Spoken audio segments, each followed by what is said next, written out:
Independent thoughts, independent life. This is Chad Benson.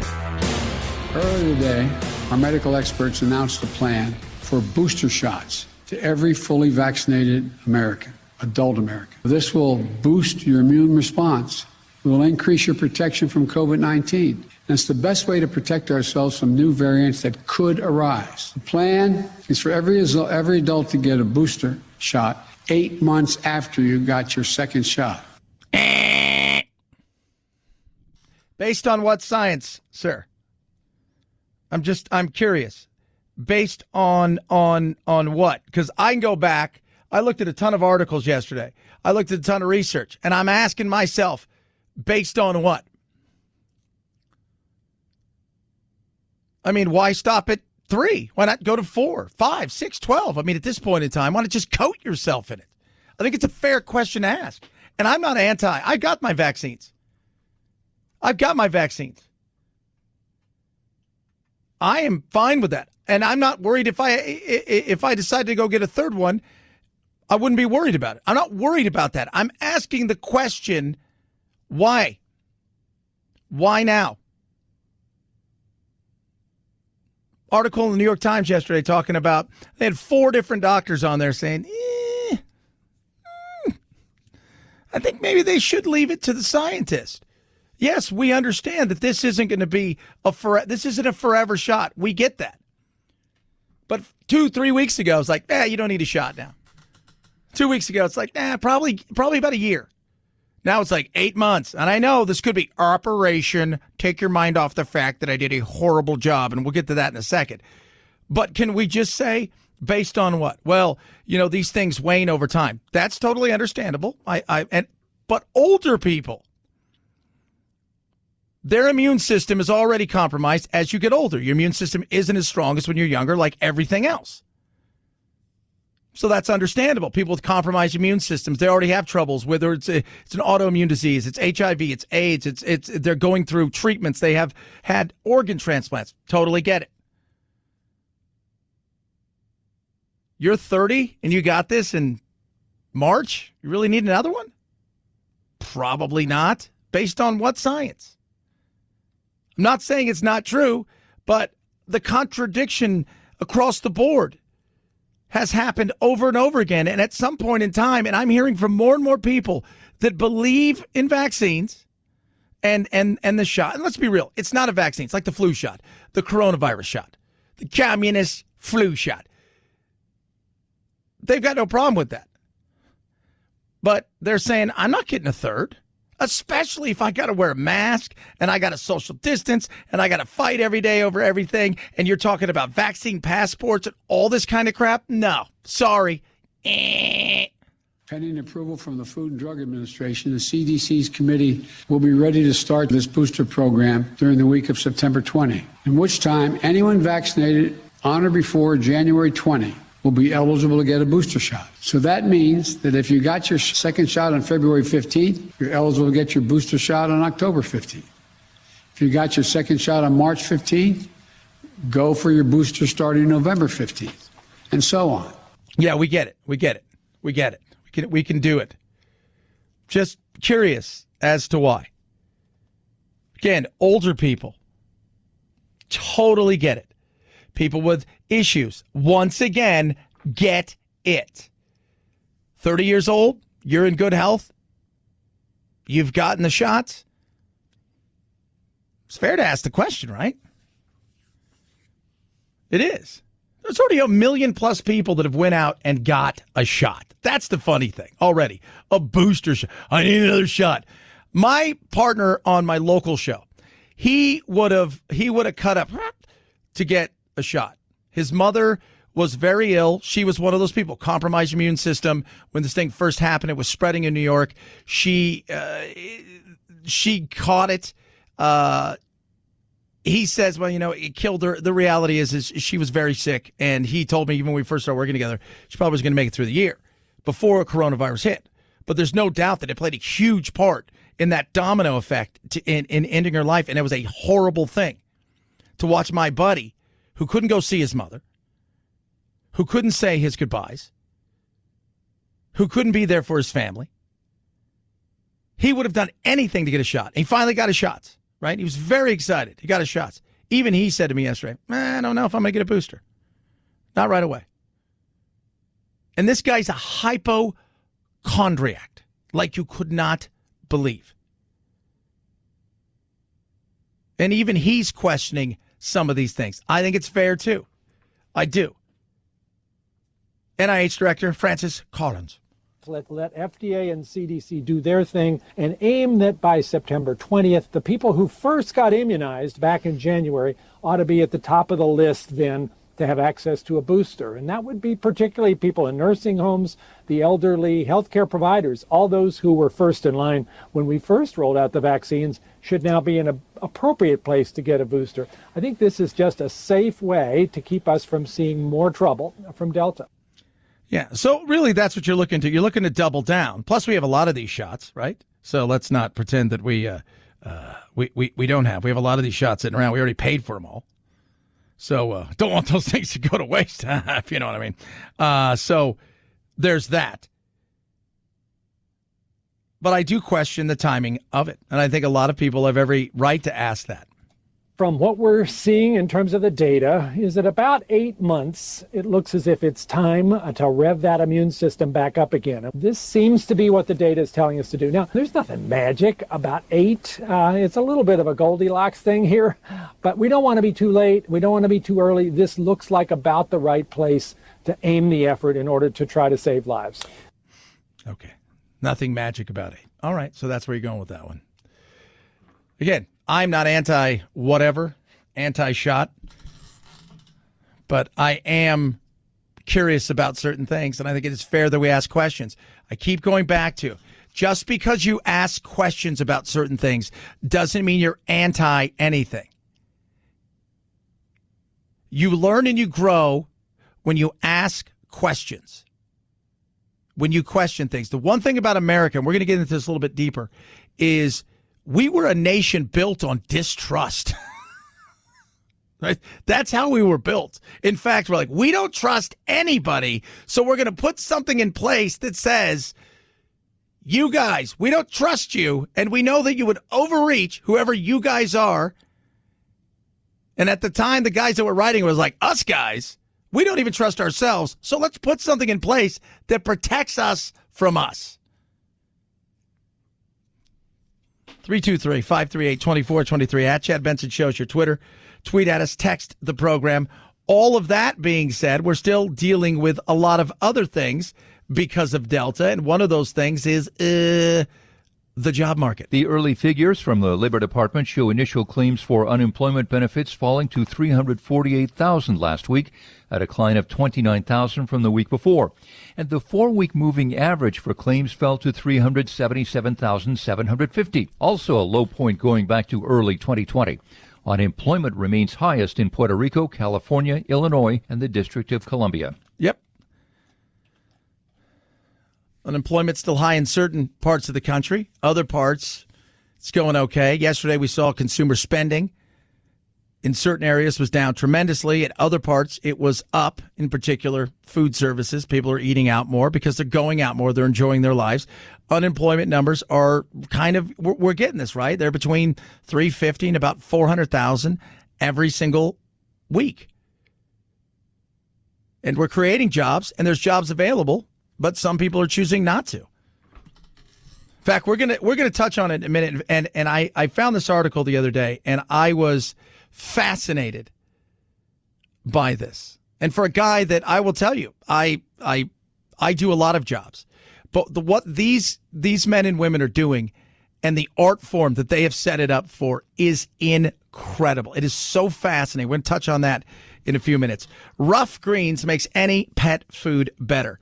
My friend Jess, who I mentor her, and she got her first job in radio here. She came in this morning. She's doing the overnight shift. She's learning all kinds of things. You know, that's what you do. She comes in this morning, and her and I were talking, and I said, kicking your butt working overnight? She goes, no, we had to take our dog in the hospital last night. I said, what's going on? She goes, allergic to everything, having all kinds of issues with allergies. It's like, all kinds of problems with the coat. I had an extra little bag of Rough Greens, 2-week starter, and I said, try this. She's going to take it home and try it. I said, I will guarantee you your dog will have a noticeable difference. Vitamins, minerals, vegetables, probiotics, all these amazing things, right? So it's all natural. It is a vitamin-packed supplement that you just sprinkle on top of your dog's food, and it brings your dog's food to life. But it'll help with the coat. My dog Doodle used to be that way. His coat looks amazing compared to when we first got him. Well, I told you, when we first got him, I said, you would swore he was hit by lightning. He was a hot mess. And the joints, their joint pains, you watch what this stuff does for you. Now, right now, Rough Greens wants you to try it before you buy it. They want to put their money where their mouth is. RUFFgreens.com/Chad. Roughgreens.com/Chad. You go there, not only do you see a picture of Doodle and I, but you're going to get a bag for free. All they ask you to do is cover the cost of shipping. It's that simple. Roughgreens.com/Chad or call 833-MY-DOG-77. 833-MY-DOG-77. Rough Greens makes any pet food better. Chad Benson Show.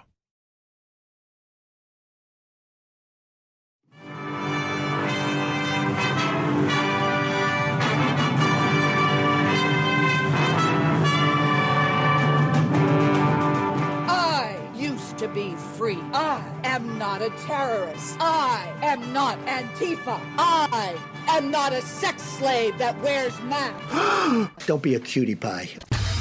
Probably sit around and cook some soups and eat bread and desserts and just get all fat and sassy. You're ruining my life, man! You haven't seen anything yet! You're listening to The Chad Benson Show. Happened over the last week? Was it a failure of intelligence, planning, execution, or judgment? All right, first, as we get into this, understand, if you're going to go somewhere and be interviewed as a Democrat, George Stephanopolous, who, quite frankly, I think has done a hell of a job turning himself into a journalist, but here's a guy who, obviously a hardcore Dem, worked for the Clintons. The guy is as left as you will find. And again, the old style liberal Democrat, but you're not going to get anything easier than this, right? You're not going into the den of somebody who's like Chris Wallace. Chris Wallace is going to ask real questions and he's going to push back. And he's not going to take no for an answer, right? Like you're not going there. This is George Stephanopolous. He's asked you, tell me about Afghanistan. Look, I don't think it was a fair. Look, it was a simple choice, George. When the Taliban. Okay, so here's already having trouble. You've had a few days to soak this all in. Your answers should be better. Let me put it another way. When you had the government of Afghanistan, the leader of that government getting in a plane and taking off and going to another country, when you saw the significant collapse of the Afghan troops we had trained, up to 300,000 of them. Again, blaming other people. Blaming other people. You knew all of this beforehand. What did you expect the president to do, knowing full well what was coming? Just out of curiosity. I mean, we had people storm the Capitol and everybody freaked out like they were going to kill every single person that was in that building. Remember? Mike Pence is in a secure room, all of this kind of stuff. No offense, but I will take that insane, goofy mob over the Taliban coming any day of the week. Just leaving their equipment and taking off. That was, that's what happened. Okay. That's simply what happened. Mm-hmm. But we've all seen the pictures. We've seen those hundreds of people. Now this right here, this is, wow. People packed into a C-17. We've seen Afghans falling. That was 4 days ago, 5 days ago. What did Wow. It was 4 or 5 days ago. It would look like that every day if given the chance, but there is no chance because the chance of you getting through the gauntlet to get to the airport at this point in time, isn't very good. you think when you first saw those pictures? What I thought was we have to gain control of this. We have to move this more quickly. We have to move in a way in which we can take control of that airport. Yeah. That interview did him no favors. And the reality is, at this moment in time, more and more people on the left are coming out and questioning certain things about what did you know? How much did you know? Who didn't you listen to? Who should you have listened to? Who was telling you, don't worry about what they're saying? There's a ton of questions that are going to be asked. And if you think the Taliban is kinder and gentler, think again. Virtually no women on the street, and everybody has lost some hope. We can't even move from inside the house. We're very scared, and the Taliban are looking for us 24/7. Please hear our voice and help us at this hard moment. I ask for American guys, please help us in this days. We need your help. And this is the time that you should help us. You should take us out of Afghanistan. If we stay here for one more hour, there is going to be a massacre. I'm telling you that there is going to be a massacre. Everybody will be killed here. I'm done. My life is over. Yeah. More and more of that you're hearing. Woman yesterday shot dead in front of everybody. She didn't have her burqa on. Talked the other day about that woman who couldn't feed the 15 Taliban soldiers, so they beat her to death in front of her children.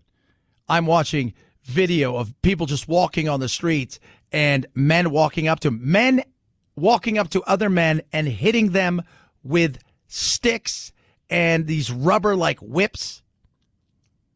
Kinder, gentler? Nice try. This was an epic failure that is at your feet. And you're continually going out and saying, it was somebody else's fault. Isn't helping. 323-538-2423 at Chad Benson Show's your Twitter. Chad Benson Show.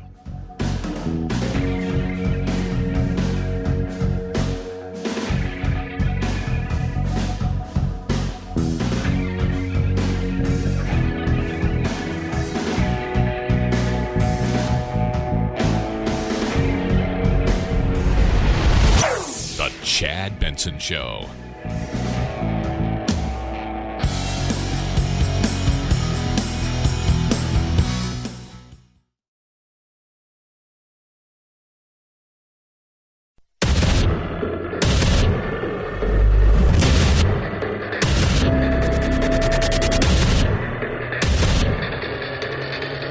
Independent thoughts, independent life. This is Chad Benson. Oh, man. Tell you what, just talking earlier. We got Afghanistan's a nightmare. And let's be real. I don't fault him for getting out. The way that we got out, how unplanned we were. We're now asking for, a portion of this planet will never see a vaccine in the near future. We're like, who wants a third? You've got a lot of this stuff going on. And of course, we're always fighting over, should you wear a mask? Shouldn't you wear a mask? What are you going to do? You're going to take my kids' freedom away? Booster shots, masking. You can't ever stop the mask war, right? Like that is a never ending fight. Masks are an important thing for the mitigation of the transmission and the acquisition of infection. They are very important. Even in a school system where you may have vaccinated teachers and some of the children may be vaccinated, you want to wear a mask to protect the children in classes so that we don't get the deleterious effects on the child of, again, keeping them out of school. And masks contribute greatly to the safety of the children. Yeah. And people ask me, my stepdaughter, she goes to school. One of my other stepdaughters homeschool. And then my Jack's getting ready to start school. I tell Lily, you wear a mask when you go to school. She was at school for like 4 days. The person inside of her 5th grade class, it's not her class, by the way. So they have like, 2 classes. Wasn't her class. And that person, apparently their parents or somebody tested positive, so they shut her entire 5th grade class down. There's no mandate at all in this, right? So there's no mandate here. But the argument about the mask, and as I try to explain to people, the fight isn't about a mask. I think if this was the first thing we were fighting over, I think people would be like, well, this is a stupid thing to fight over. It is the quadrillion thing. And I don't even know if that's a real big, it feels like that's something that's really big, a quadrillion, but that's what it is. CRT. There's a fight going on, right? The fights of the LGBT battles that go on in school. And could this person go in this bathroom? I mean, it's a culture fight that's going on. And it's also a distrust in government. Our nation was founded on the fact that we didn't trust the other people. We thought they were robbing us. And here you come along and say, all right, we're going to start a government. Potentially. We got this guy over here. You want to be king, George? He said, no, I don't want to be king. I want this job forever. I'll be a president. How about that? You want that? You guys cool with that? Yeah, all right, cool. So I'll be president. Let's put some stuff, though, along the way as we found this thing. Let's put it in so we can protect us, who? From SOBs like us who might go, hi, I'd like some power. Inherently, we distrust. But when I watch the arguments and fights that take place, parents on both sides, you're not fighting for your kids. Your kids have just given you another reason to fight. That's it. Nothing else. I can guarantee the same people that are going in there and arguing about, I don't want to wear a mask or my kid to wear a mask, are the same people who were arguing over CRT. Some of it, like, I think CRT is stupid. In saying that, I think we should teach more about what really went down, but also teach all sides of it, how far we've come.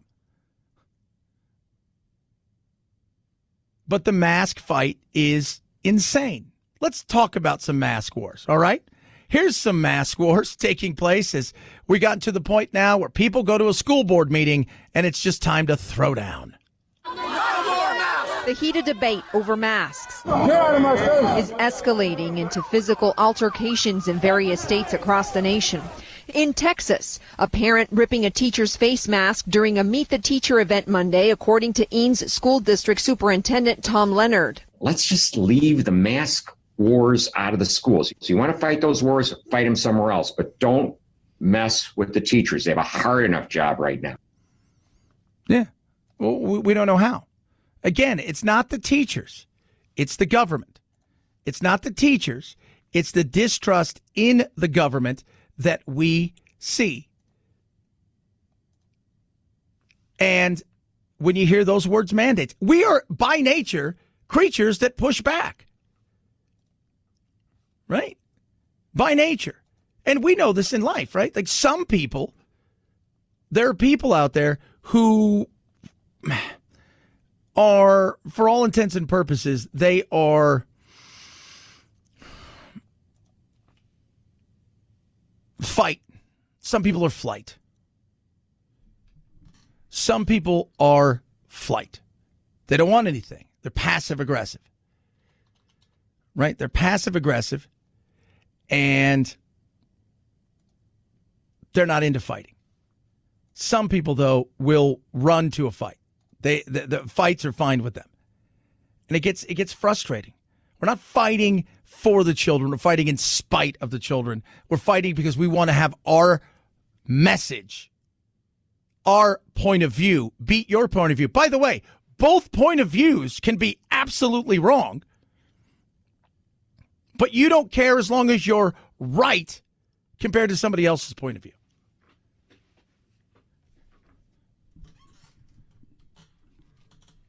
And that's the thing that should frustrate us. So this mask thing, which is driving me crazy. The mandate. There's a mandate. There's a mandate. Is there a mandate in some states? Yes. Other states? No. And the governors have gone out and said, if you try to mask your children up, it's not about masking your children. The whole thought process, as I try to explain to people who believe that we should mask up 24/7, is it's about the government. You think you know better than I do about my child. And I will tell my child, hey, you know what? You need to do the best you can. Wear a mask because you don't want to get anybody sick, in particular yourself and anybody in the family at this moment in time. Plus, it's going to be less of a headache. There are bigger fish to fry, if you will. On the other side of stuff, the people out there who are all about letting the government, you know what? Those people over there that are fighting somewhat against the government, you need to thank them at times, because you have no idea, as you sheeple your way into things and continue to hand power over, that they'll continue to take it. And eventually, when you do want to go, uh-oh, by then, that thing is gone too far. And they're not giving it back. In Northern California, an elementary school teacher was hospitalized after a parent attacked him during a verbal argument over face masks. And the teacher intervened at that point. At this protest outside the Los Angeles City Hall, where dozens of demonstrators waved signs opposing COVID-19 mitigation efforts, it was a news reporter who fell victim. His glasses ripped from his head while he tried to do an interview. Just exploded pretty quickly, and unfortunately this is a pattern we've seen at a few other protests around LA. Yeah. San Diego, L.A., you pick a place. You're fighting. But I've also noticed there are people that will fight over things like cheerleading, who didn't make the team. I mean, just go and watch. Just type in parents fighting. Little League games. I mean, see what we're going on here? Inherently, we push back and we want to fight. And it's all about us versus them. And we choose who the us is and the them is. And it's stupid. We're all trying to get to the same place. And the funny thing is, we all want us all to get there, and at the same time, we're all willing to kill each other to get there. 323-538-2423. At Chad Benson Show is your Twitter. Tweet at us, text the program.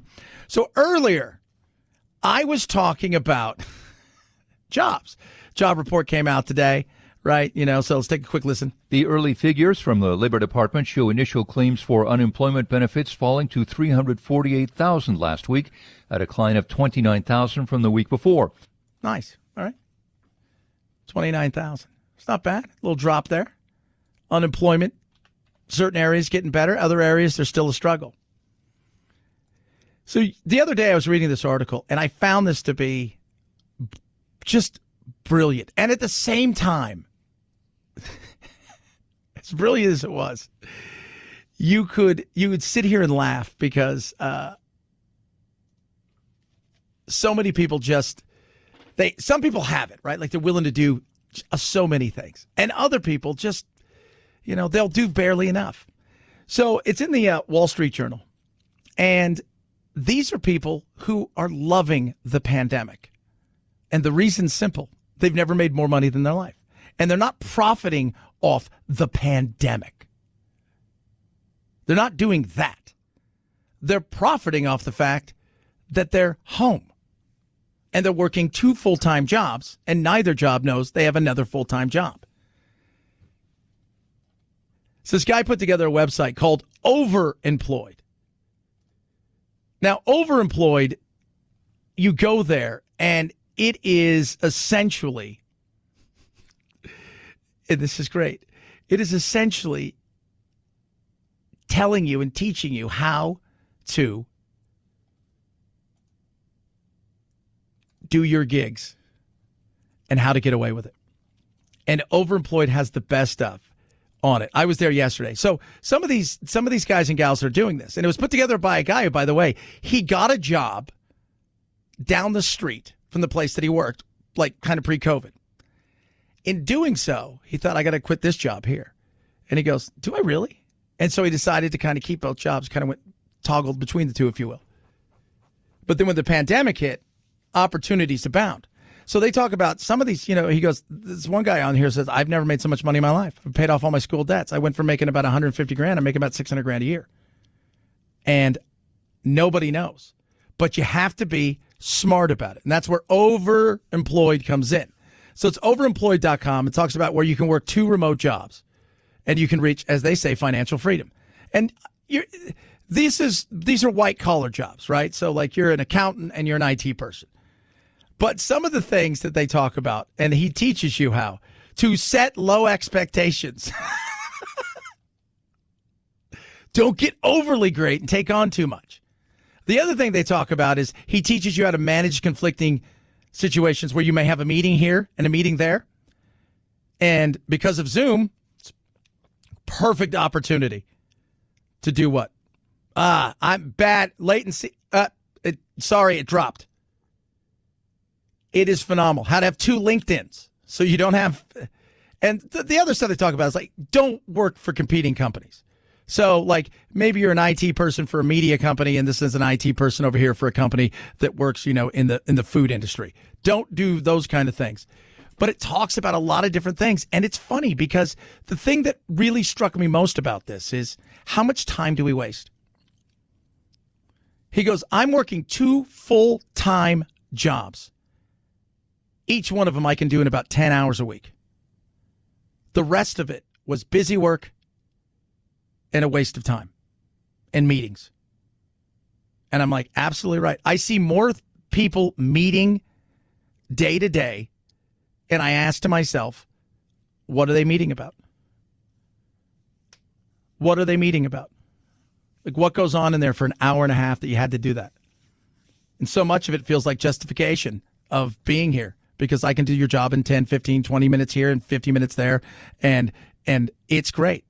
So low expectations, 2 LinkedIns, and manage your time wisely.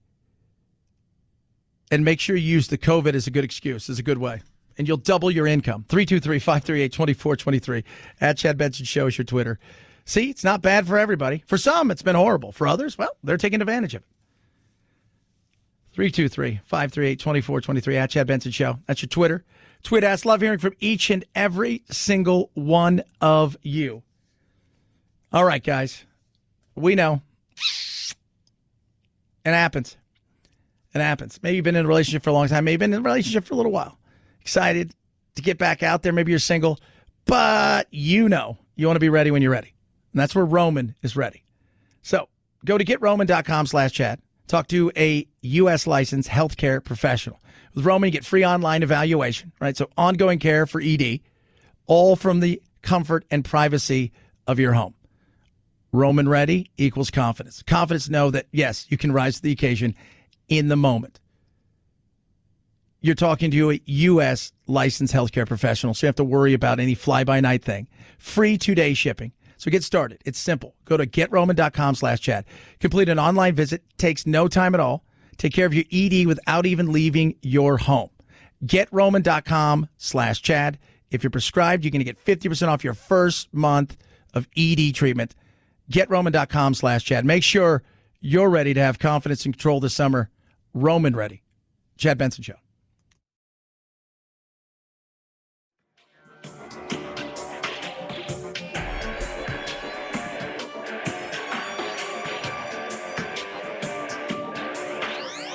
Warning, no snowflake zone. Uninformed opinions are in danger of melting. The Chad Benson Show.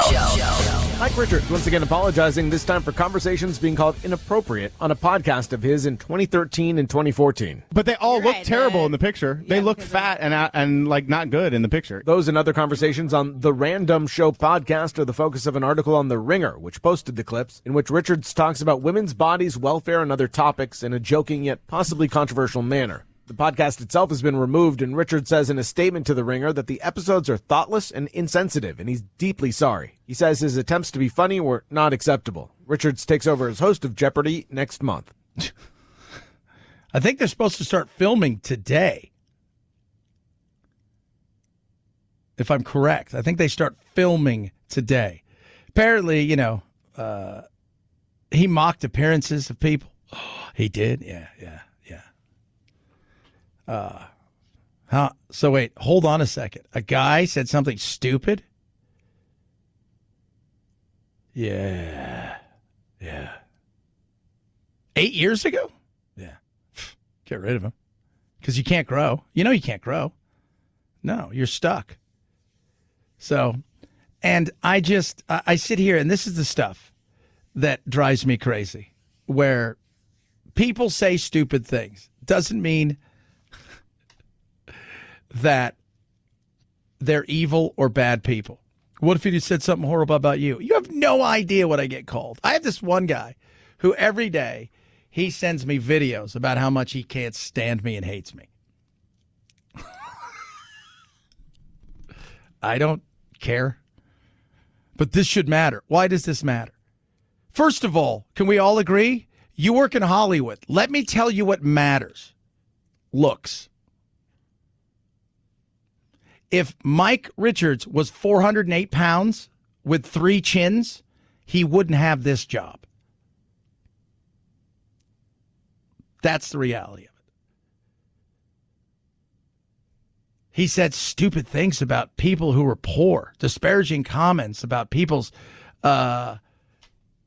money and how they didn't have any because they'd lost their jobs. Again, it's stupid. It's over it. I don't think he's a bad person. Maybe he's the worst person. Or maybe he's just a guy. And by the way, when you listen to some of this stuff talking about perpetuating the circle of getting from the government, staying on the government dole, I don't know if that's really a bad thing, but in this day and age, it's not what you say. It's how it's taken. 323-538-2423 at Chad Benson Show is your Twitter. Tweet at us, text the program, Chad Benson Show.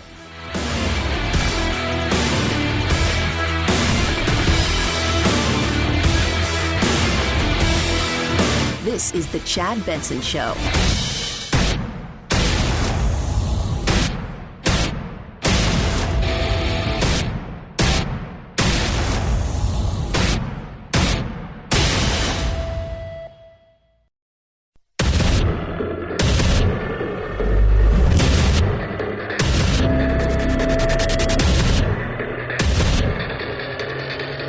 Independent thoughts, independent life. This is Chad Benson. 640 terrified people packed on board an American C-17. A decision made in the moment by a skeleton crew of airmen. They were not supposed to do this. And when you hear the air traffic controller's side of the conversation obtained by Defense One, they didn't even take time to count. They just knew they had to help. Okay, how many people do you think are on your jet? 800 people on your jet? Holy cow. You listen to that. Those guys, it was 640. They made a decision. These people can't be here. Listening to that guy that was a reporter for Vice the other day saying, I got on a plane and I had no idea where we were going. No idea where we were going. Think about how blessed we are in this country. I was talking to one of our younger reporters over there. Her name's Taylor. She's like 24 years old. Really nice. She was telling me today, I don't get Afghanistan. She goes, you got to remember. She goes, I was 3 when 9/11 happened. And I'm like, no, I understand completely. I get that you don't get it. She goes, I didn't understand who the Taliban is. She goes, I'm seeing a lot of this stuff as firsthand because by the time the war on terror had kind of subsided, she was like 13 when they killed bin Laden. She had no idea really what that was all about. But I looked at her and I said, do you understand how blessed you are to be here? She goes, oh, I do. She goes, I get it. She goes, working in the news world, you start to get it. And she goes, I pay more attention to things that I would never have paid attention to. So you do understand how absolutely blessed we are. I wake up every day. I do my little goals every day. And one of the things that asked me is, what are you thankful for? And I said, being here. Being here. We're getting ready to do our third booster shot. Third shot. The booster shot. The third one. There are places around the globe they can't get one, let alone 2 or 3. We are blessed in so many ways. But those guys made a decision that we're doing this. That's cojones right there. That's cojones. Despite all of the giant debacle that the president put everybody in. Again, the decision to pull out, if we have no goal or objective, 0 problems with that. We've wasted too much money. We have lost too many lives. We have seen too many people's lives turned upside down. No problem with that. If there was no goal or objective, 0 problem with that. The problem was the way it was done. We left men and women over there and children in harm's way who helped us over the last 2 decades. We left staff and people over there, contractors, who were trying to figure out how to get to the damn airport. There's a lot that we did that seemed to be rushed and half-assed. These guys, though, said, we're doing something. Panic had started to set in, and this air crew, a skeleton crew, fewer than 5, as part of that kind of initial wave, as the military was thinking that this might be an orderly withdrawal and evacuation, which quickly spiraled out of control. Their back door was partly open, and a crowd of Afghans started to crowd the airplane and load themselves on, pull themselves up, and then pull others up. And this small crew had to make a quick decision, definitely against regulations. Nothing about this was normal. No. You know what they were there? They were human beings that made a decision based on the fact that they see people who are in terror, sheer terror of what is coming, to help these people. Those people had no idea where they were going. They were leaving everything. Many of them are in there. They've got their baby. They've got their wife or their husband. They have no idea where that plane's going and no idea what to do when they get on the other side. But what they do know is they're not going to be there. 323-538-2423 at Chad Benson Show's your Twitter. Tweet at us, text the program. Who's up for a booster shot? Earlier today, our medical experts announced a plan for booster shots to every fully vaccinated American, adult American. This will boost your immune response. It will increase your protection from COVID-19. And it's the best way to protect ourselves from new variants that could arise. The plan is for every adult to get a booster shot 8 months after you got your second shot. That's the plan. 8 months after. 8 months. 8 months after. We're doing the booster shot. How's everybody else feel about it? World Health Organization. Who are you? You who? You who? How can it be ethically and morally right that people can choose how many doses they want to get and sort of unlimited, and others must continue to lose their lives? Yeah. Because this is where we are. It's America. We pre-bought all this. And this is it. So we're going to use it. It's really weird, right? We were just talking about, you got these airmen who are like, we got to make a decision. How many of you guys got on there? The guy's like, me, I was waiting like 150. I don't know. It's like 800. I was like, excuse me? What, the blank? I can't believe it took off. I'm like, really? Do you guys realize what they carry in those things? Everything. Thing was going to take off. Then the World Health Organization's asking us, hey, you guys are doing what? You're giving third doses out to people? You did third doses? People over here don't have a dose, and you're giving out third doses? Yep, giving out third doses.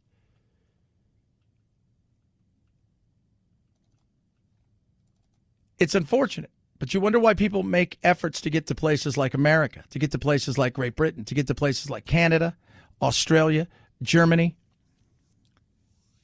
because industrialized nations, through capitalism, have built up wealth and power, and through those things, they offer things that others can't. And the first thing they offer is hope.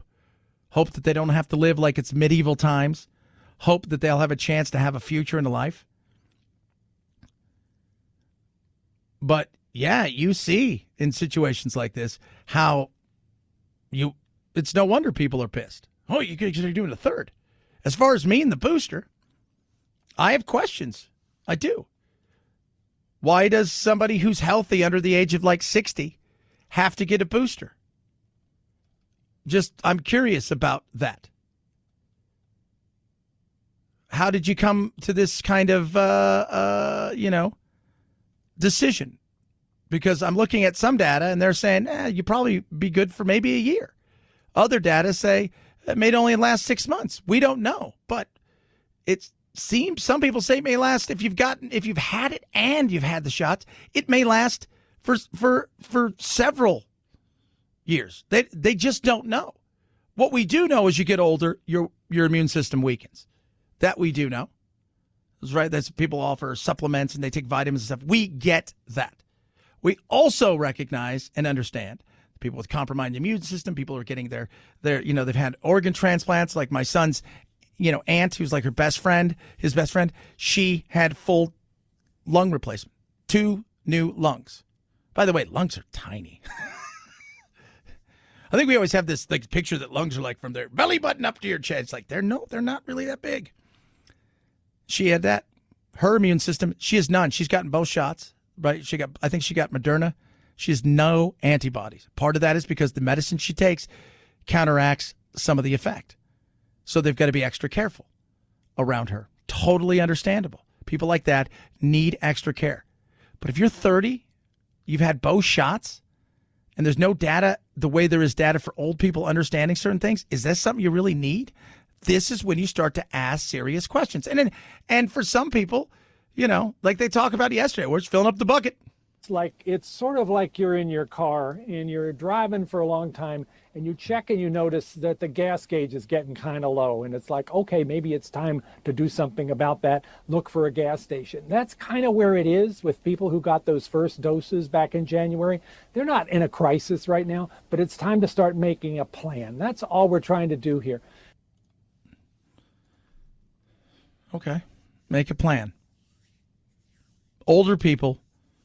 And remember, some of the studies they're looking at when it comes to Israel and things like this, like a lot of other places, who got it first? The most vulnerable, people that were already in compromised systems, immune system problems. So it's probably understandable to think that even though the vaccine worked for them or the shot worked for them, stop calling it a vaccine, it's a shot, just like a flu shot, it also wasn't going to last as long as it's going to with somebody younger. So I think it's a very fair question to ask certain questions about a younger population. And I think you're getting more and more people who are going to question the booster shot. They didn't question the first 2 shots. 323-538-2423 at Chad Benson Show's your Twitter. Tweet at us, text the program. So, MyPillow's got all kinds of stuff, right? They got the geese, a dream, sheets, baby. They do. They also have towels, which are amazing. Right now, they got deep discounts on just about anything and everything you could imagine. Take advantage of this. And you do this by going to MyPillow.com, using the promo code Benson, and scooping up all these great goodies. The MyPillow, absolutely, they got that. Deep discounts, 100%. Giza Dream Sheets with the best cotton grown in a certain area of the world of the Mediterranean. That is awesome. The sateen feel, they've got those. And, of course, these towels, 6-piece towel sets, only $40, normally $110. 60-day money-back guarantee. Super, super incredibly absorbent. No lotiony feel. You will love these. Take advantage of all these amazing discounts by going to MyPillow.com, MyPillow.com. When you do, use the promo code Benson. Scoop these up and more. MyPillow.com, promo code Benson. Chad Benson Show.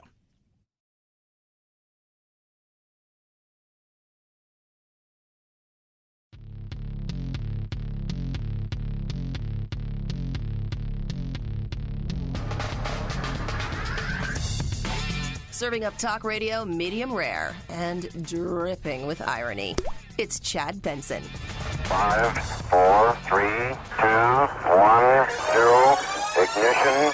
Liftoff. Now it's time to find out what's trending. What's trending? Yeah, what does that mean? I mean something, right? Like it's trending on the old internet. What's trending? Let us take a peek, my friends. See what's trending on the old interwebs. Start over in Twitter this time because, well, it's always fun. Redneck Riviera, the Gulf Coast. That's what they're calling it. They say the Gulf Coast is glowing like a bad sunburn. Florida, Louisiana, as the rednecks, as they call them, are out there. Man, the rednecks is out there doing stuff, just having fun, drinking. Florida, Bama, whatever it is. So, Larry David, we'll touch on this in a bit, lost his ever-loving mind in a store when he saw Alan Dershowitz. Yeah, it was pretty bad. If what is to be seen, it's pretty bad. It is. Like, what people are describing what happened. Apparently there's video, and I'd like to see that. I think we all would. Head on over to Google. The Eternals. If you've not seen it, it's a new Marvel trailer. It's coming out in November. Angelina Jolie stars in it, along with several others. But essentially, there are 7 Eternals that are here. They're gods. They're above even the Marvel characters. But they don't do anything, and they do not intervene whatsoever unless these certain creatures are here to destroy mankind. And then they intervene. Outside of that, man can do whatever man does. Looks very interesting. Sean Locke, still trending. British comedian, died yesterday at 58, who was brilliant. If you've not seen him, he was hilarious. Jimmy Carr, who hosts 8 out of 10 Cats, he was brilliant. Jack Morris, which we're also going to talk about a little bit. He's a great pitcher, former pitcher for Cy Young winner of the 84 Tigers team. And, of course, was brilliant in their run to the World Series that year, as well as time with the Minnesota Twins. And I remember he pitched that 10-inning gem to win the game for them. He is in trouble. He's been suspended for something he did when talking about Shohei Ohtani, the great Japanese pitcher/batter. He's basically their Babe Ruth. And we'll touch on that as well. A lot of stuff trending. Carrie Underwood in trouble because apparently she liked a video that was against schools' masking policies. So, cancel. I'm like, what? You can't even like something now? I was talking about this yesterday. You could like something of somebody you don't know anything about, right? So you could know nothing about a human being. But they could, for whatever reason, they're talking about something that is on your Twitter feed, your Instagram feed, and you could go, hey, you know what? That makes sense. And you could like it. And then somebody would go, you like something, that this person's evil and bad. Well, I didn't know that. What they said right there made sense. Like, if you didn't know who O.J. Simpson was, O.J. has made, and I'm going to say this, he's made some cogent arguments and points about certain things when he goes on his TikTok rants and stuff. If you didn't know who he was, you'd say, oh, that makes sense. Right? Oh, that makes sense. But then somebody nowadays would come out and go, well, it's because you are a person who hates everybody and you support murderers. Like, that's the insanity, right? Like, if you didn't know who this guy is, right? It's like Vietnam, this Afghanistan thing. It's deja vu all over again, to quote Yogi Bear. I don't get it. I remember when we supported the Taliban, when we gave them weapons and advice, along with Osama bin Laden, believe it or not. We did that when they were trying to get the Russians out, and we didn't seem so worried about how brutally they treated their people then. You would say, oh, that makes sense. But if you liked it nowadays, she's like, it was because you like murderers. It's like, she just can't. There's no winning. There's no winning. And we're going to touch more on this with, what Carrie Underwood did and what Larry David did the other day, which I find to be absolutely appalling. And the fact that anybody's cheering that on shows you how divided we are. And then you get mad at people who don't want mask mandates as if they're somehow insane. 323-538-2423 at Chad Benson Show is your Twitter. Chad Benson Show.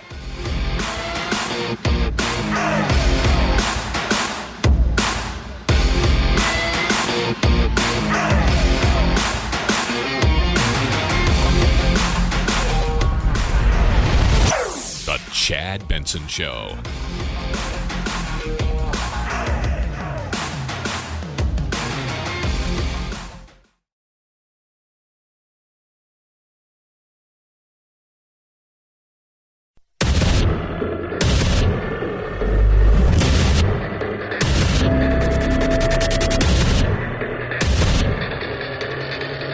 Independent thoughts, independent life. This is Chad Benson. The early figures from the Labor Department show initial claims for unemployment benefits falling to 348,000 last week, a decline of 29,000 from the week before. And the 4-week moving average for claims fell to 377,750, also a low point going back to early 2020. Unemployment remains highest in Puerto Rico, California, Illinois, and the District of Columbia. Yep. We're seeing some drops in some places. Other places are still down a little bit. Here's the reality of it. The stop-start doesn't help. Parts of this country, this thing is raging, and whether you think it's real or not, has it been overblown? We can sit here and debate those things all day. But the reality is it's paid more than a huge part in the last several weeks of us getting back on track and seeing those numbers drop below 400, 300, 100,000. That's where we need to be. Consumer spending in certain places up, other parts down. Why? Because the economy is the one thing we all participate in. That's it. We participate. Not everybody does. Every single person does. What if you're homeless? Who are you asking for money? Other homeless people? No.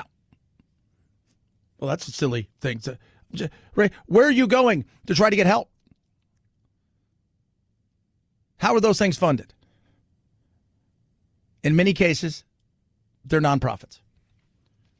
They're funded by people. So, yes, everybody participates in it. And because of that, you've seen that Biden's numbers are slipping.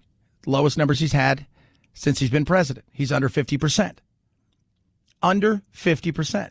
Usually you get through 50% well and through your first year. But while people support us getting out of Afghanistan, the way it's happened and what they're seeing, they're not fans of. While they supported him in the way that things were taking place with the coronavirus, the reality is right now, certain parts of the country, it's a hot mess and we're fighting. Don't get us started on the border. And then you've got the thing that we all participate in, which is the economy. And it's a hot mess for him right now. Inflation is real. Gas prices are up massive in certain parts of the country. I'm paying over $3. That's crazy. That's crazy. I shouldn't be paying over $3. Not this time of year. Frustration abound. People are getting less, but spending more. And eventually, as we all know, it's the economy, stupid. So, do I think he has time to turn it around? I do. But let me tell you what he can't do. He can't go on television to talk about this giant debacle that was the pullout of Afghanistan with a person who is going to throw softballs at you. And if those don't work, he'll put it on a tee, and you still strike out. What's happened over the last week? Was it a failure of intelligence, planning, execution, or judgment? So, 72 hours removed from it, George Stephanopolous leans to the left. I think we all know that. Worked in the Clinton administration. Here is a guy who, for all intents and purposes, while he throws softballs, I think he's more than affable, and I think he tries to be fair.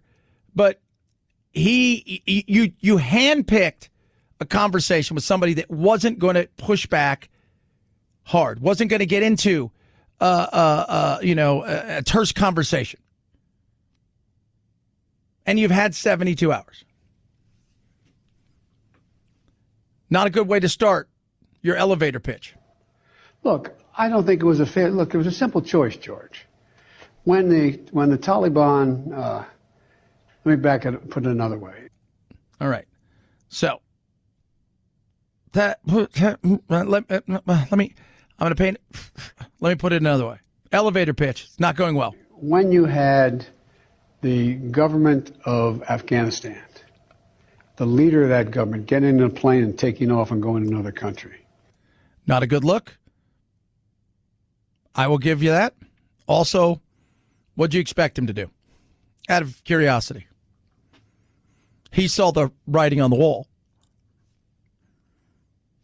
I mean, what took place on January 6th was absolutely appalling. And people were worried for Pence's life. I'm going to be honest with you. If you put me in the same room with the Afghani Taliban militant SOBs and those people that stormed the Capitol, and I'm not talking about the people that were in the way back who were just taking pictures and wandering in because they thought, we're on a tour. I'm talking about the people up front, the shaman and everything. Who would I fear more? I'm going to go with the Taliban. That's just me, though. Maybe you got a different. Maybe you think, they're just really good people. When you saw the significant collapse of the Afghan troops we had trained, we trained, we paid. You were told they're going to fold like a deck chair. They're going to fold like a deck chair. You knew it. So understand that you knew it. Up to 300,000 of them, just leaving their equipment and taking off. That was, that's what happened. That's simply what happened. But we've all seen the pictures. We've seen those hundreds of people packed into a C-17. We've seen Afghans falling. That was 4 days ago, 5 days ago. Any other answer is acceptable. That was 4 or 5 days ago, not acceptable. Right? Answer that is acceptable, any other answer. One that's not, that's 4 or 5 days ago. Let's go back. Hey, we've all seen the pictures. We've seen the video. There's people clinging on for dear life, holding on, packed on in there. People falling off airplanes that are thousands of feet in the air, plummeting to their death. That's 4 or 5 days ago. Not the right answer. Right answer. Anything else is the right answer. Sorry, Mr. President. What did you think when you first saw those pictures? What I thought was we have to gain control of this. We have to move this more quickly. We have to move in a way in which we can take control of that airport. No, you didn't. They've surrounded the airport. Now what? People waiting, essentially, to die. You have people who are begging for help. We can't even move from inside the house. We're very scared, and the Taliban are looking for us 24/7. Please hear our voice and help us at this hard moment. I ask for American guys, please help us in this test. We need your help. And this is the time that you should help us. You should take us out of Afghanistan. If we stay here for 1 more hour, there is going to be a massacre. I'm telling you that there is going to be a massacre. Everybody will be killed here. I'm done. My life is over. Yeah, but you're 4 or 5 days ago. We can't rescue everybody. But there were tens of thousands. Some people estimate 100,000. The number that most people see is probably right around between 80 and 90,000 Afghani nationals who put their lives at risk. People who put their lives at risk working to stop terror, being informants, trying to do everything they possibly could. Were some of them in the middle playing the game? Maybe. But a lot of them weren't. And you just say, so last week. We went in there. We did whatever job we needed to do. We outstayed our welcome by a long time with no real clear-cut plan of where we were going. But when you knew you were going to pull out, you've already extended it once. You don't think for a second you could say, I'm flying in 15,000 troops. Everybody's going to meet here over the next week and a half to 2 weeks. They're going to be brought here. They're going to be processed, the ones that are going to go to wherever they're going to end up going. And we're going to get them out of here. We're going to evacuate our people and get them out of here.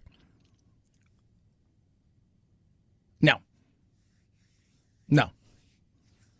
Instead, it was just a bunch of, let's do it.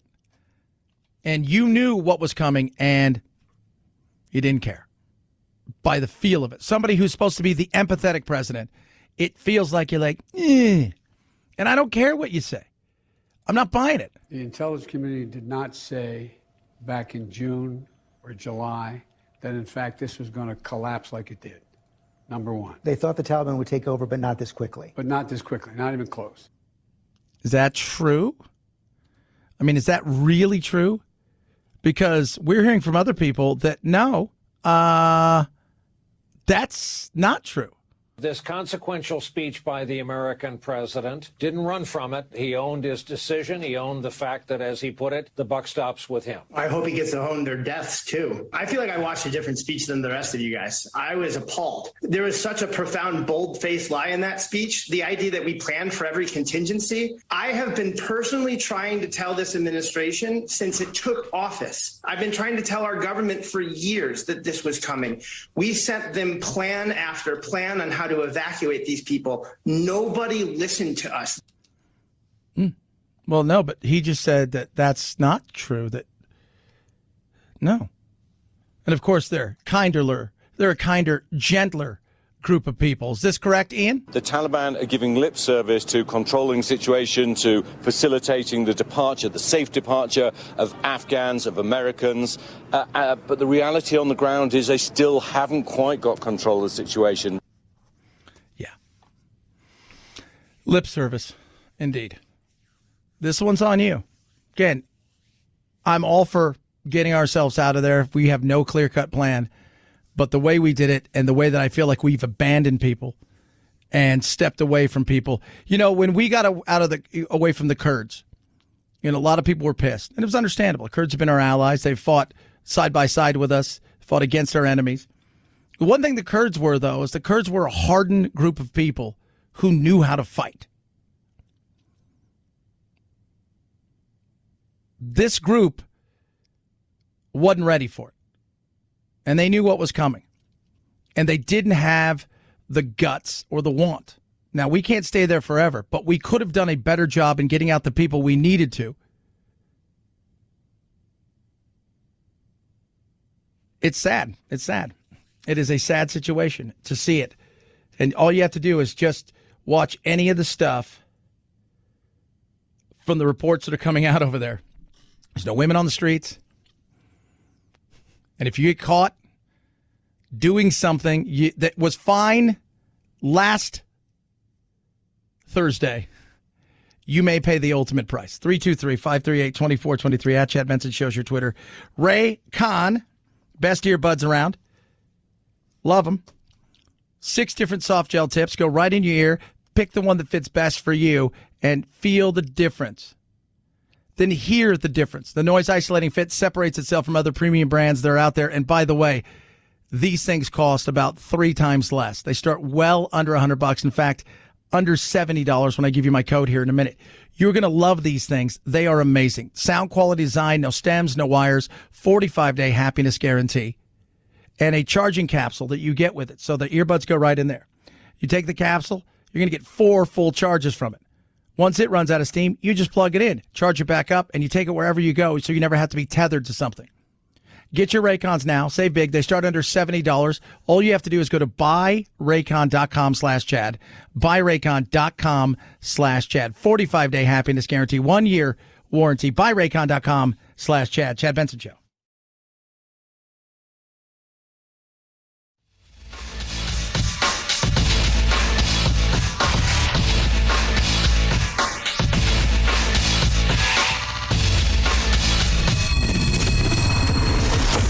The Chad Benson Show, where we reach across the aisle and occasionally poke someone in the eye.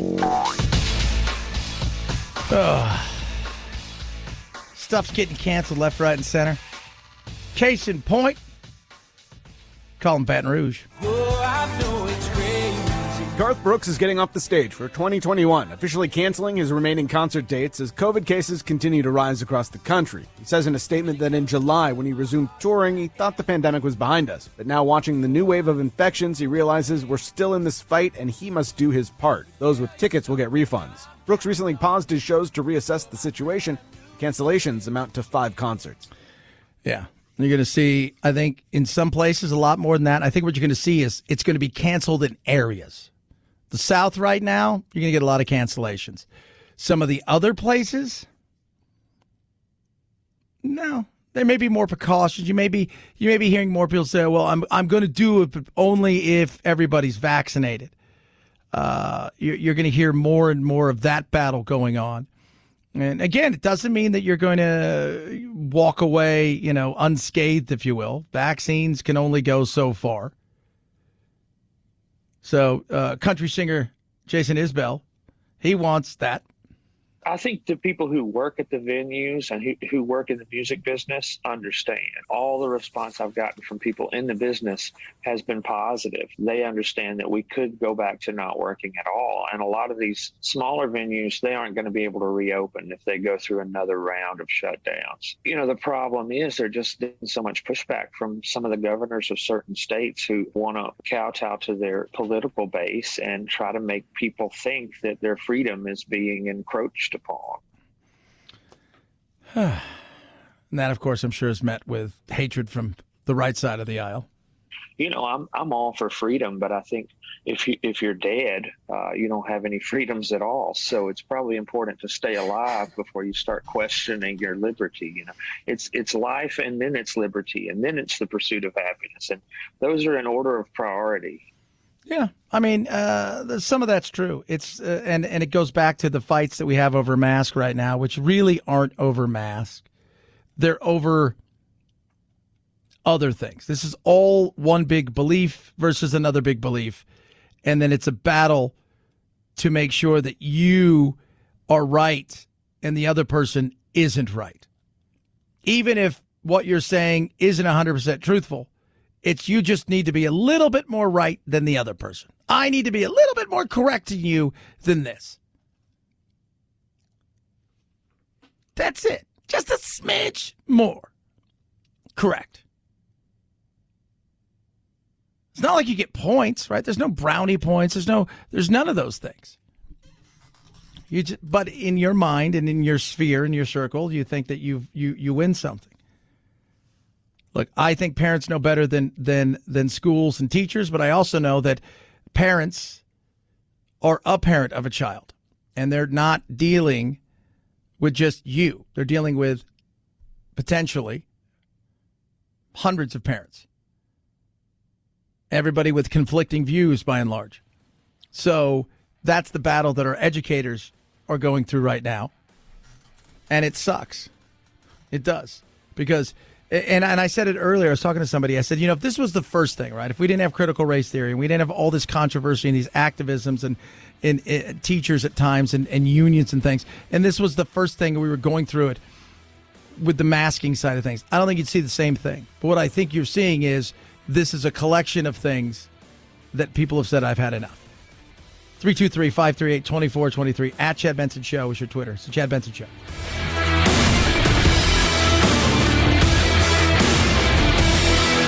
This is the Chad Benson Show.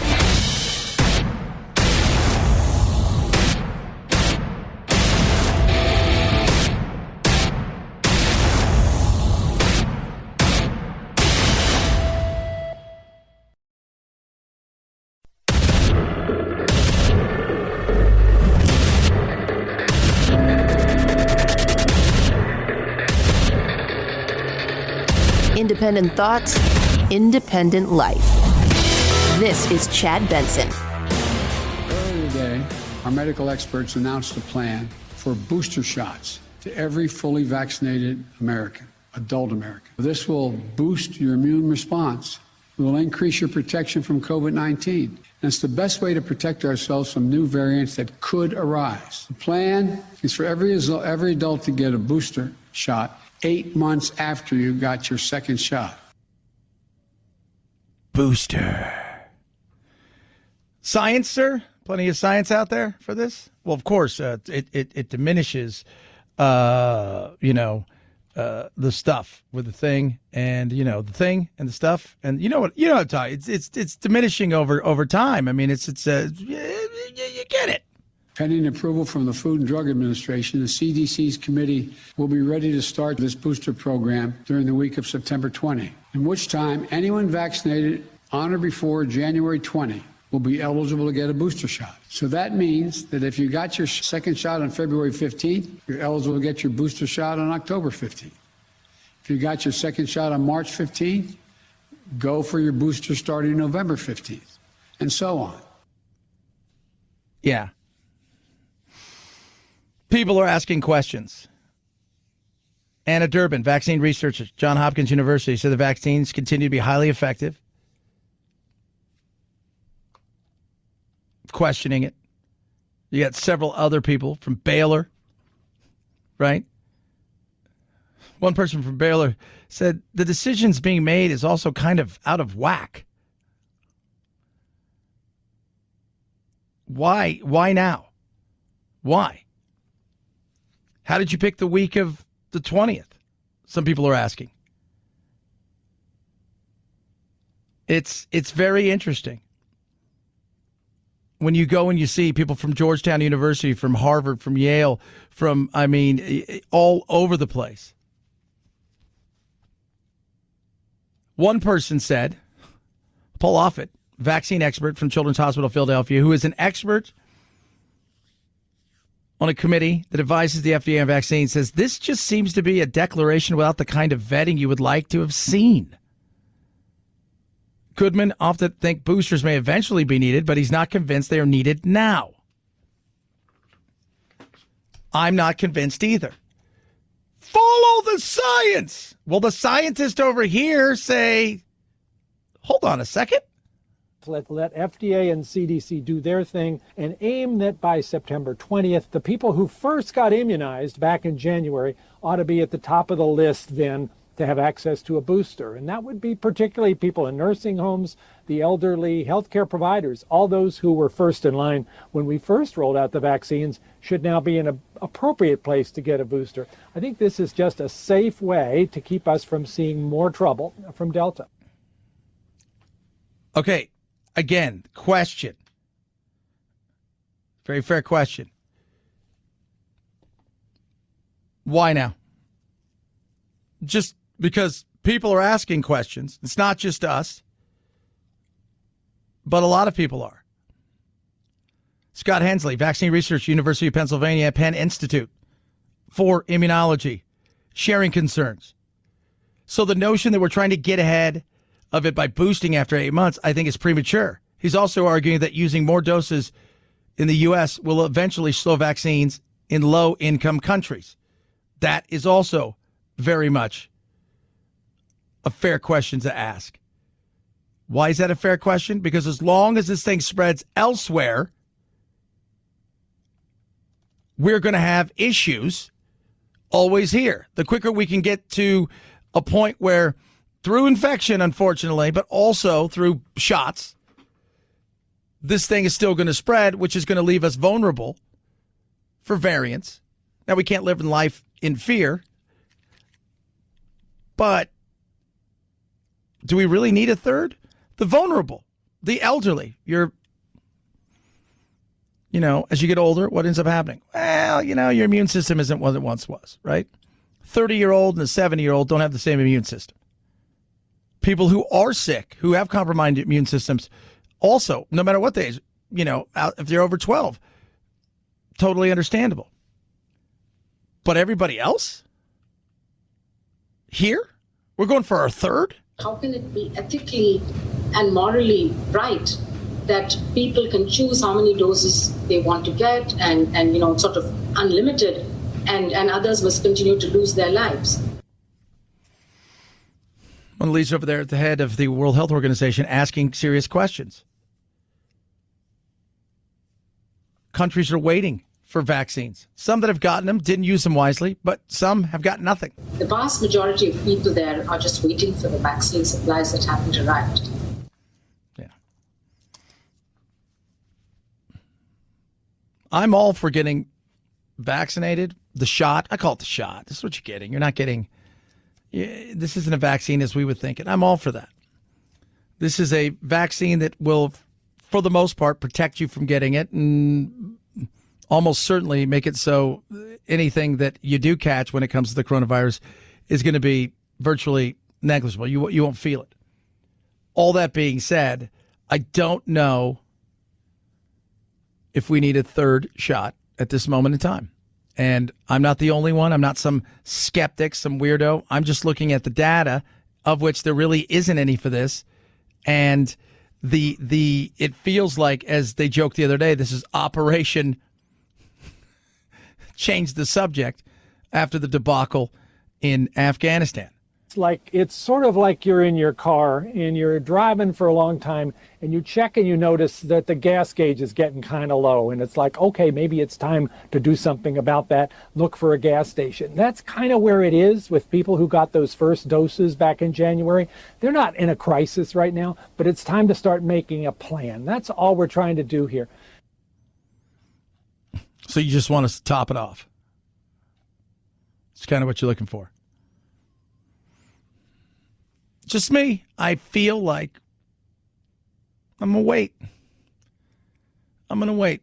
I would rather see my third shot go to a country that needs it than me get a third shot. I don't know about you. 323-538-2423 at Chad Benson Show's your Twitter. Tweet at us, text the program. All that being said, it is spreading in certain areas. And what does that do? Well, that puts pressure on things like the job market and the economy. The early figures from the Labor Department show initial claims for unemployment benefits falling to 348,000 last week, a decline of 29,000 from the week before. And the 4-week moving average for claims fell to 377,750, also a low point going back to early 2020. Unemployment remains highest in Puerto Rico, California, Illinois, and the District of Columbia. Yeah. Some places are going to really feel it in the next couple weeks. But places like Texas and Florida, they're just going through, right? I mean, they're hot spots. They see jumps, but they're pushing through. And I think we're going to have to learn to live with this thing. And with this thing being now, instead of the pandemic we thought, it is endemic. It's going to be here. It's not going anywhere in the future. The best that we can do is make sure that find a therapeutic in the coming months and to live our life without having to hide or be fearful or be untrusting of, the person next to me not be vaccinated, which I always find to be asinine and stupid. And the argument over that. People, I'm dropping my friends because they can't be vaccinated. Or they won't be vaccinated. They chose to have freedom of their own thought. What do you think of that? I think that's stupid, but whatever. Could you imagine that? You have your own thought. Thought is, I'd like to see more data and information on the vaccine. Not quite sure that I'm buying this thing hook, line, and sinker. I think a lot of it was overblown. So I'm not quite sure I want that. I can't be your friend anymore. That's fine. I don't want to be your friend. Why? Because you're poor. Well, that's not very nice. Oh, I'm just saying.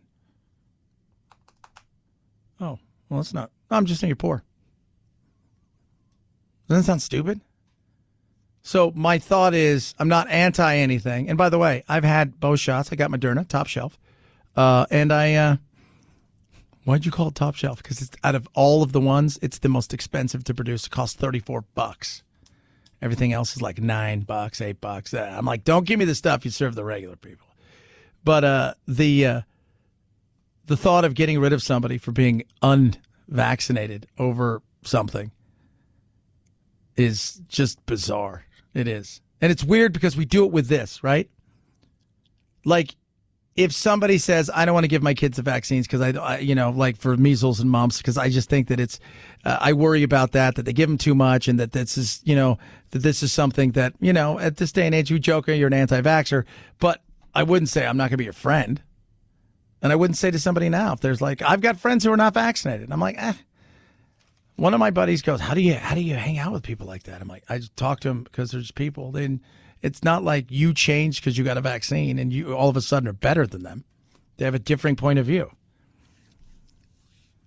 323-538-2423 at Chad Benson Show. Rough Greens makes every pet food better.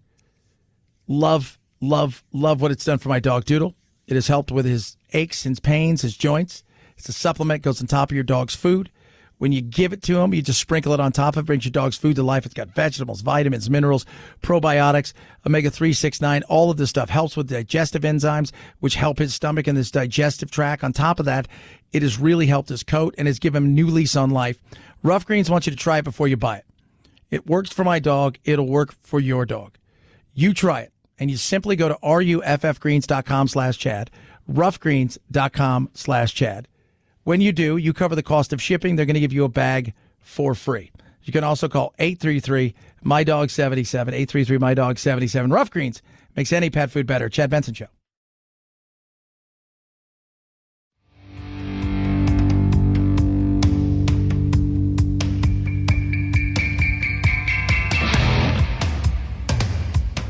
Irreverent? Yeah. So what? It's the Chad Benson Show. Somebody just text me, and you guys can feel free to text me. 323-538-2423. We're talking about, the booster shot. And I was saying I'd rather mine go to another country that needs it, because if we can help stop the spread everywhere, it helps us across the board. And I'm not sure at this point, we, outside of a select group of people who have compromised immune system and the elderly whose immune system weakens over time, that we need a booster shot. Now, mind you, I'm going to explain this again. I have both my shots, and I had it. Person's all, so you're anti-vaxxer? I'm like, it doesn't matter, right? You're not. No, I'm not an anti-vaxxer at all. Not even close. Not anywhere near. So you're anti-science? Again, no. I'm anti-using science as a political ploy to control and manipulate. That's what I am. So, but I love people like that, because you'll buy anything. Come to my store. I'll sell you everything. And you'll buy it, because you're not going to stop. That's what you do. You're just going to buy the hell out of stuff. Good God. 323-538-2423. At Chad Benson Show is your Twitter. Tweet at us. Text the program. Love hearing from all of you.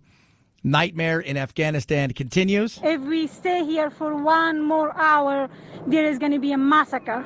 I'm telling you that there is going to be a massacre. Everybody will be killed here. What? Yeah.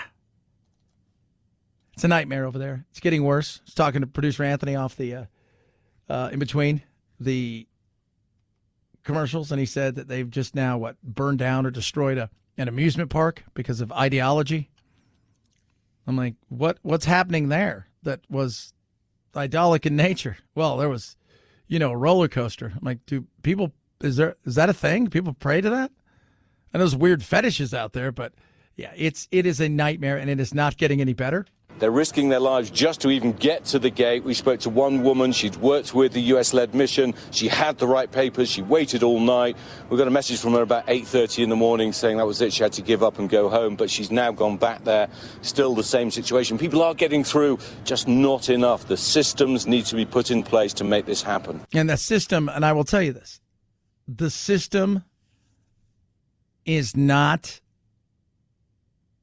a ticket taker. Let's understand who the Taliban are. Most of these men are in their 30s, 40s, 50s, 60s, some of them in their 70s, but really from about 50 through about 60, 70. You see a lot of that. And then their children who are also in this. But who are them? They're either first generation or actual members of what was once called the Mujahideen. Fighting is all they've ever known. They respond not to conversation, not to hashing things out. They respond to one thing alone.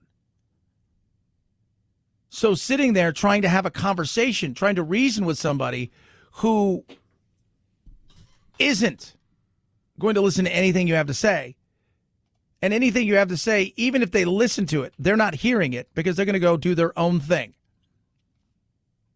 And we're in a situation now where you're looking around and be prepared for a nightmare and the difference between now and years ago. And that's what some people are talking about. It seems like they're putting these niceties out there, trying to wait out the U.S.'s full departure and then, clamp down. And I think we'll see what we came to know as the Taliban from the 90s. The difference between then and now is we know what goes on there. We didn't pay attention. We didn't see what was happening. We didn't think about terror. We didn't think about brutal regimes outside of the names that you could mention off the top of your head, from the likes of Gaddafi to Saddam Hussein to Ayatollah Khomeini to the likes of those. This is different. We've been there. We've seen it. We understand it in ways that we didn't those many years ago. And Elizabeth Newman's right. The minute we leave, the minute we know that there's nothing left there and we've got everything out, watch what happens. 323-538-2423 at Chad Benson Show is your Twitter. Chad Benson Show.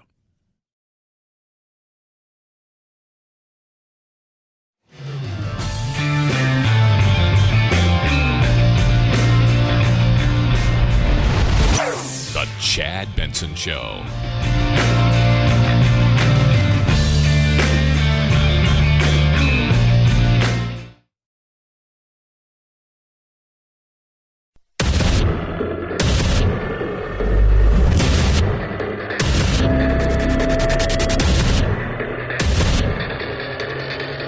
Independent thoughts, independent life. This is Chad Benson. In Culver City, just outside of L.A., the school district becoming the first in California to say eligible students have to be vaccinated to attend classes. All children ages 12 and older who qualify for the vaccine have to be vaccinated by mid-November. Nearby in Long Beach, another angry school board meeting last night over wearing masks. You're not going to get funding, and I'm not the only parent. You can hear them all. We are united. Alex Stone, ABC News, Los Angeles. Love me some Alex. I know I'll be talking to him a little bit later about this. Here comes the fight. Now, people say, well, this shouldn't be. Well, here's the thing. Schools mandate vaccines all the time. Outside of, now, in some places, they've been giving, over, and again, it's not every state is the same. Not every district is the same. And as we all know, not all unions are the same. But they want to see your vaccination card, right? Are you vaccinated from all the stuff? The measles, the mumps, the whooping cough, all of those things. Right? I mean, are you vaccinated? Now here comes the battle again. Let me tell you something. I'll give you guys a little story of something. All right, then? I test positive for tuberculosis. Why? Because as a kid growing up in that same place, Long Beach, California, where those people were screaming, "It's not just me, listen to them," we had the first influx of what was then known as the boat people. These were people that came over, escaping the likes of Khmer Rouge and Pol Pot and whatnot from Cambodia and Laos and the wars that were going on there. And we had a large influx of them into our school district. They had tuberculosis. There was no testing of them or any of those things. And when I was like 15, 16, just after my dad died, I went and to do getting ready to take a trip to play soccer. They tested me, they give you a little prick, and if it rises or whatever happens, they're like, "Oh, you have tuberculosis." Now I have what they call inactive. I had to take pills for a year that essentially make sure that my lungs are fine, and it was inactive and stuff. But I still test positive for it now. And every 3 or 4 years, the doctor will go, "Hey, let's just take a snapshot of your lungs or whatever," because so now you got to take all kinds of vaccines. But this will be another fight. And this is just the fight on top of the fight on top of the fight. And it's funny because a lot of those people that are out there screaming they don't want their kids to have, this vaccine or mandated are the same people who are saying you need to wear a mask and you should get the shot But when it comes to getting things like the other vaccines, they've been very anti that. It's a ball of confusion because we live in this world now that is not based on a lot of facts or data. It's based mostly on emotion. Case in point, the other day, Larry David inside a store. Alan Dershowitz also inside a store. Okay? So you get the Harvard law professor and you have Larry David. As they joke about, once both of them were full paid members of the Democratic Cool Kids, the reality is Dershowitz talks about the fact that he's still a card-carrying liberal. Voted for Biden. But in the store, which is a Shillmark General Store apparently in Long Island or somewhere, he loses his mind and attacks Alan Dershowitz. Right? Starts yelling at him. Dershowitz said, "Can we talk?" No, we really can't. I saw your arm around the former Secretary of State. It's disgusting. Dershowitz says, he's my former student at Harvard Law. I greet all my former students that way. I can't greet my former students. It's disgusting. Your whole enclave. It's disgusting. You're disgusting. Larry walks away. Alan takes off his T-shirt to reveal another T-shirt. It says, "It's the Constitution, stupid." It's just a battle that goes on. Dershowitz said, "I would love to have a conversation with him. I didn't stick up for Trump. I stuck up for the Constitution." These are the things where we can't have a conversation because nothing about that was right. First of all, he said, look, Larry's a knee-jerk radical. He takes his politics from Hollywood. He doesn't read a lot. He doesn't think a lot. He goes, Larry David is guilty of contemporary McCarthyism. McCarthy would have been proud of him. In the 50s, the political witch hunt went after lawyers who represent people he disagreed with. That is spot on. He goes, I would love to talk about Larry, about any of this, but what I won't do is have him scream at me. And if he wants to do that, then he can scream alone. We need to have conversations in this country, and we can't.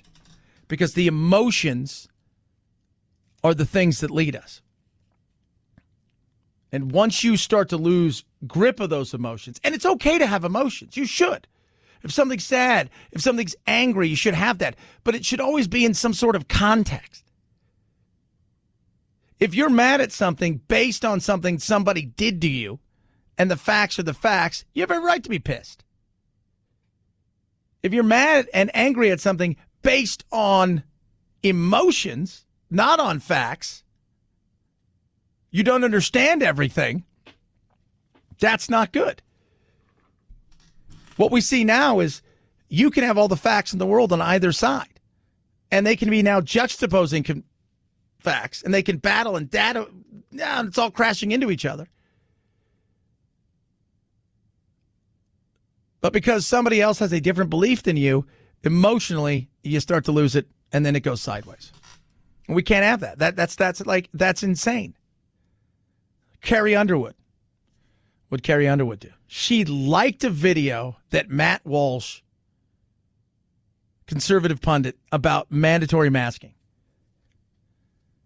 Now it's like, should we cancel her? I'm like, for what? Well, she liked the video. And?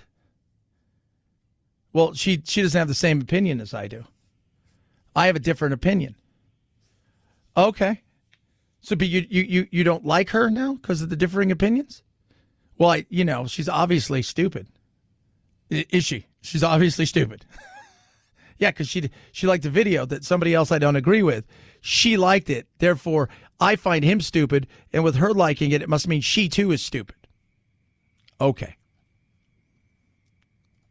You can't have a conversation with that. You're not dealing in fact, you're dealing in emotion. And once you get to the point where emotion runs everything, you're lost. and I see it too much.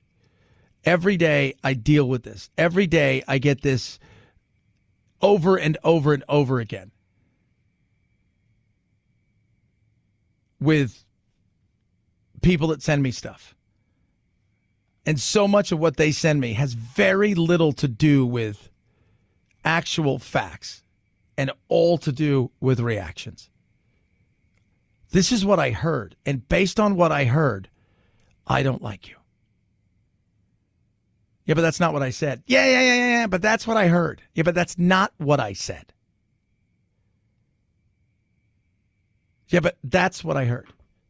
Okay. You can't fight that. You can't. You're going to have people now going, well, I'm not going to send my kid to school. Well, you have a choice not to send your kid to school. You can send her to another school, a private school. You can homeschool them. I mean, if that's what you want to do. But people won't. They'll let the emotions. They're fighting over masks. Why are they fighting over masks? Because it's easy to fight over a mask. It's a symbol. We're not talking about the science. We're talking about the symbol. For those of you, do masks work? They do. Do these masks work? That's debatable. You're picking both sides. No. If you were to give every kid an N95 and every kid was to wear it properly, they absolutely 110% work. If you went to Old Navy to buy your mask because it matches your clothes, it doesn't fit properly, your kid drops it on the floor all day, picks his nose, rubs his eyes, outside playing with his friends, it's got it around his chin half the time, and you have to yell at them, chances are it's not working.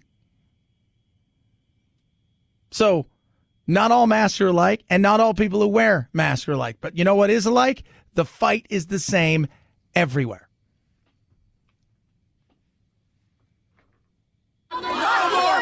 The heated debate over masks is escalating into physical altercations in various states across the nation. In Texas, a parent ripping a teacher's face mask during a Meet the Teacher event Monday, according to Eanes School District Superintendent Tom Leonard. Let's just leave the mask wars out of the schools. So you want to fight those wars, fight them somewhere else, but don't mess with the teachers. They have a hard enough job right now. Yeah, they do. School board fights are devolving to fist fights. You get teachers beat up. You have people yelling things at each other that are insane. The tension and misinformation flowing into county board meetings like this one in San Diego. Your children and your children's children will be subjugated. They will be asked, how many vaccines have you had? Have you been a good little Nazi? That person's living on emotion. Have you been a good little Nazi? What? You're living in emotion. Nothing wrong with vaccines. Vaccines are a wonderful thing. This isn't a vaccine. This is a shot that will protect you more often than not from getting this, and it will protect you from getting severely ill. It's a much more effective flu shot, is the way you should look at it. In saying that, you can't have a conversation when somebody's that mad. And the minute you start evoking Hitler and Nazi, it's Godwin's law, right? You've lost the argument. Unless you're actually talking about people who are Nazis. 323-538-2423. At Chad Benson Show is your Twitter. And by the way, I would look at that and say, school board, uber liberal, you might want to go more communist. That's all I'm saying. Socialist, communist kind of feel. If you're going to scream something that's insane. Oh, my Lord. 323-538-2423. At Chad Benson Show is your Twitter. Tweet at us, text the program. All right, kids. Let me tell you something. For those of you out there, right? Get a little older, maybe even a little younger. Sometimes things happen. Sometimes it doesn't fly high. You know what I'm talking about, man? You want to be Roman ready. Why don't you do this? Go to GetRoman.com/Chad now. You can talk to U.S. licensed healthcare professional. Maybe you're older and, through time, it doesn't work the same, if you will. Maybe you're younger. You're trying to figure out what's going on. You're just getting back out there. With Roman, get a free online evaluation, ongoing care for erectile dysfunction, all from the comfort and privacy of your own home. That's the beauty of this. U.S. licensed healthcare professional. They're going to work with you, find the best treatment plan, medication, and what's appropriate for you. It ships with you within 2 days. Absolutely free. Boom. 2 days. On its way to you. Straightforward. It's convenient. So right now, as you're getting back out there, as you're becoming a little romantic, as we all get back out there, and maybe the flag doesn't fly, maybe it's time to fly the flag. Maybe it's time to, as they would like to say, get Roman ready. That's what I want you to do. Go to GetRoman.com/Chad today. If you're prescribed, you're going to get 50% off your first month of ED treatment. Make sure you're ready to have confidence and control the summer. Make sure you're ready for Roman. Get Roman ready. GetRoman.com/Chad today. Chad Benson Show.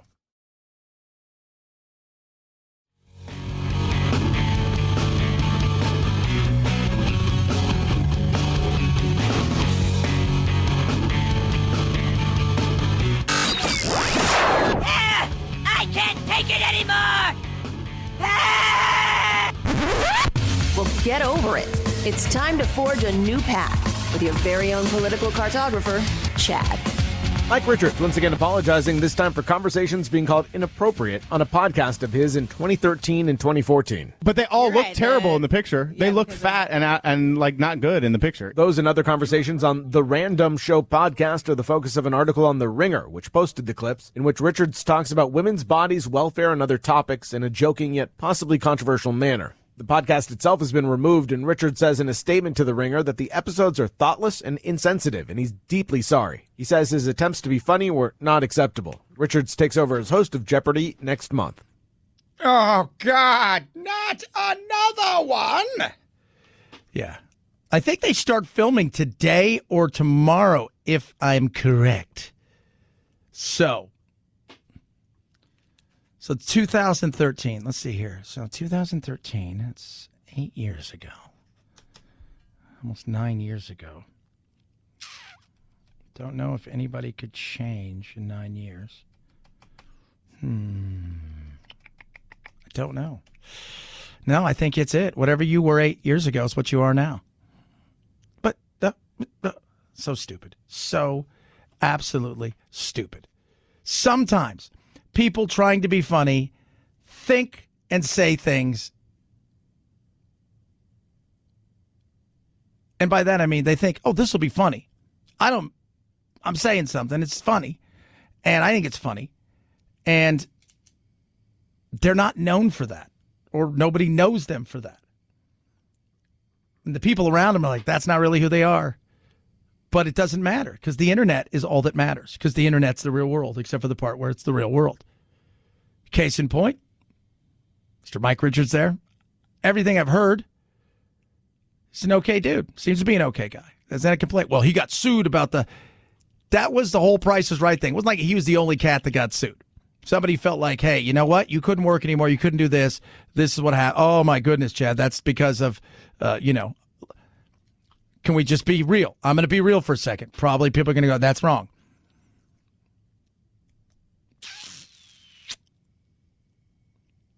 You think looks matter in Hollywood? I'm just saying. Well, I mean, of course they do. Yeah, of course they do. Again, yes. So if you're a model and things aren't going the way, that maybe you think they should go, or maybe that modelish side isn't working the way it used to, would it be fair to say they may move away from you? Just a question.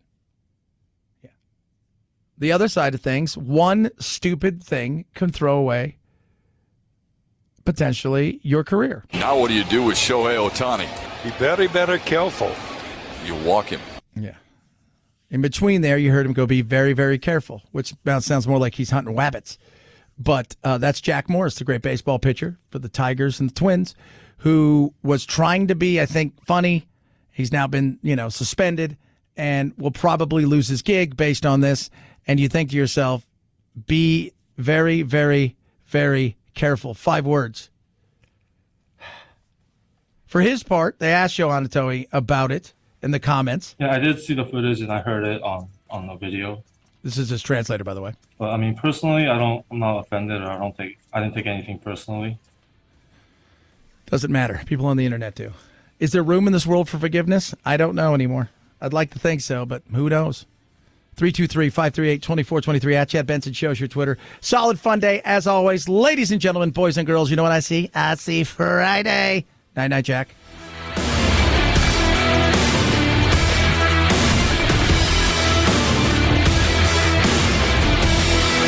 This is the Chad Benson Show.